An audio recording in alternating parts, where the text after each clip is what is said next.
ทุกคนเครื่องบิน RC บังคับเป็นเฮลิคอปเตอร์บินนิ่งๆเลยเหมือนโดรนเริ่มแรกแล้วเปิดไฟก่อนไฟก็จะพริบหาสัญญาณนะครับแล้วก็มาเปิดที่รีโมทตึ๊บ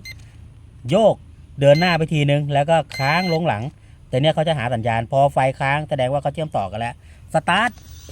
ยังไม่บินนะครับสตาร์ทยังไม่บินแต่ถ้าเราจะให้บินอัตโนมัติแล้วกดตัวนี้ครั้งเดียวดูนะปึ๊บที่ลมแรงผมต้องบินต่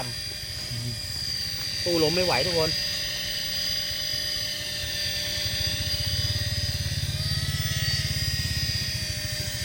ตู้ลมไม่ไหวนี่แล้วทุกคนใครอยากได้ผมก็ปักไว้ที่ตะกร้าแล้วนะ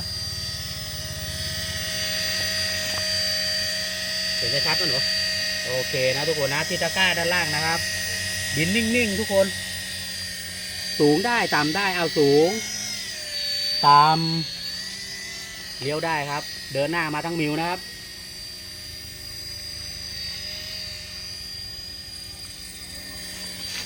มิวกลัว